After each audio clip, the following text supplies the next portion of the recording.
सत श्री अकाल। अब हम इस शब्द का विचार करेंगे। कर स्नान सिमर प्रभ अपना मन तन भय अरोगा। जो अभी प्रगट भई सगले जुग अंतर गुरु नानक की वड्याई, इससे स्टार्टिंग करके ये शब्द हमने अपलोड किया था अभी जो आपने देखा भी होगा। तो ये गुरु ग्रंथ साहिब जी के अंग 611 पर है, जिसको गुरु अर्जन देव जी ने लिखा है। और इसमें गुरु अर्जन देव जी क्या बता रहे हैं कि प्रगट भई सगले जुग अंतर गुरु नानक की वड्याई। ये गुरु नानक की वड्याई है कि इस युग में, ऐसे कलयुग में प्रकट हुए वो हमें रास्ता दिखाने के लिए। हम जैसे कलयुगी जीवों को इतना आसान भक्ति का, नाम जपने का, कीर्तन का, हसंदे खिलंदे पहनंदे विच्छे हुए मुकुट, कुछ भी छोड़ना नहीं है, सब कुछ करते हुए बीच में ही मुकुट कैसे होना है, वो हमें रास्ता दिखाया है। तो ये गुरु नानक की वड्याई है कि जो इस युग में वो प्रकट हुए। प्रगट भई सगले जुग अंतर गुरु नानक की वड्याई। तो ये शब्द शुरू कैसे होता है? कर स्नान सिमर प्रभ अपना मन तन भय अरोगा। मतलब स्नान मतलब नहाना। तो बोल रहे हैं कि नहाओ, अपने आप को नहा के फ्रेश होके, ताकि नींद ना आए बीच में। उसके बाद प्रभु का सिमरन करो, प्रभु को याद करो। तो क्या होगा? मन और तन दोनों निरोग, मतलब बिना रोग के, बिना डिजीज के हो जाएंगे। ये बाबा जी बता रहे हैं। कर स्नान सिमर प्रभ अपना मन तन भय अरोगा। कोट बिगन लाथे प्रभ सरना प्रगटे भले संजोगा। कोट बिगन मतलब एक मुश्किल ही, करोड़ों मुश्किलों भी आ जाए अगर, तो वो प्रभु की शरण में शरणागत होने से, उसको सरेंडर करने से करोड़ों प्रॉब्लम्स भी चली जाती हैं। लाथे मतलब चली जाती है। कोट बिगन लाथे प्रभ सरना प्रगटे भले संजोगा। पर संजोग जब होते हैं, जब संजोग बनते हैं, अच्छी फॉर्च्यून आती है, अच्छे हमारी किस्मत अच्छी बनती है, तो हमारे को ऐसे ये हमारे सामने चीज़ें प्रकट हो जाती हैं। होती तो हमेशा ही है, बट हमारे सामने जब तक संजोग नहीं होते, ये सामने हमारे प्रकट नहीं होती, और भी हमें दिखती नहीं है। तो हम यही अरदास है प्रभु को कि आपने जो इतना खजाना हमें दिया है, उसको हम देख के उसका फ़ायदा उठा सकें। आगे क्या बाबा जी बताते हैं? प्रभ बाणी शब्द सुभाख्या। जो बाणी है, वो शब्द है बाणी के, वो सही जो हमें बोलने चाहिए शब्द वो हैं। हमें इधर उधर की फालतू की जो बातें करते हैं उसका हमें कोई फ़ायदा नहीं है, लेकिन बाणी के जो शब्द हैं वो असली में सही अट्रेंसेस हैं, मतलब सही वो बोल हैं जो हमारे बोलने हमारे लिए फ़ायदेमंद होंगे। गावो सुनो पढ़ो नित भाई गुर पूरे तू राख्या।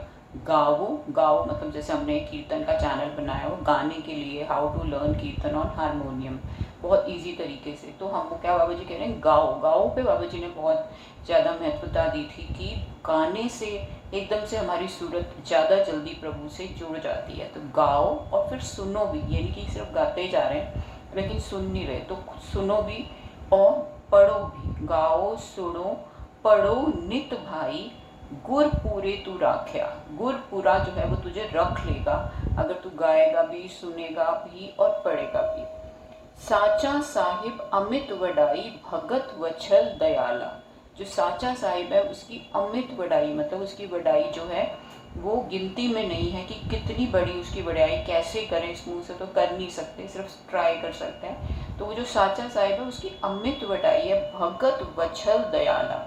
भक्तों पे वो स्पेशली बहुत ही, वैसे तो वो है ही दयाल, सब पे दयाल रहता है, पर भक्तों पे खास तौर पे ज़्यादा उसका प्यार उमड़ उमड़ के आता है, क्योंकि भक्त भी उससे बहुत प्यार करते हैं और उसमें लीन रहते हैं। तो ये दो तरफा प्यार होता है। तो वो दयाल जो है सबके प्रति दयाल है, पर भक्तों के लिए और एक अलग जो उनके साथ एक रिश्ता, जो प्यार का रिश्ता है, उससे और भी ज़्यादा वो उन पर दयाल है।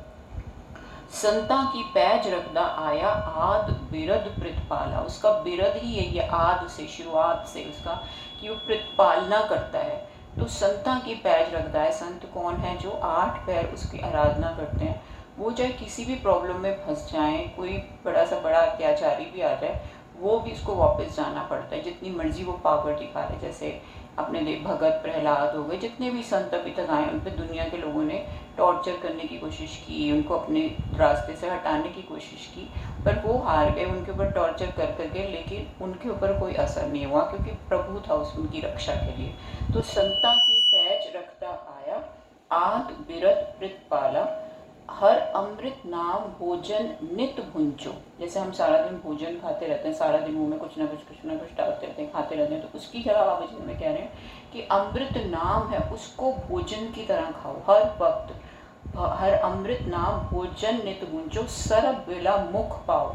हर वक्त अपने मुंह में वो डालते रहो। कभी सिमरन कर रहे हैं, कभी वाणी गा रहे हैं, कभी खुला पाठ सहज पाठ कर रहे हैं, कभी विचार करें, किसी भी तरह से वाणी मुंह से उसको खाते जा रहे हैं, अंदर लेते जा रहे हैं उसको, तो हर वक्त उसको मुंह में डालते रहो। जरा मरा ताप सब नाट।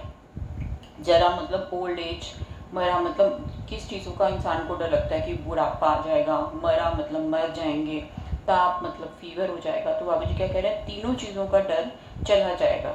जरा मरा ताप सब नाठा, गुण गोविंद नित गाओ। अगर गुण गोविंद के गुण हमेशा गाएंगे तो ये सारी चीज़ों का डर हमें चला जाएगा। जरा मरा ताप सब नाठा, गुण गोविंद नित गाओ। सुनी अरदास स्वामी मेरे, सरब कला बनाई। अब स्वामी मतलब प्रभु ने मेरी अरदास सुन ली।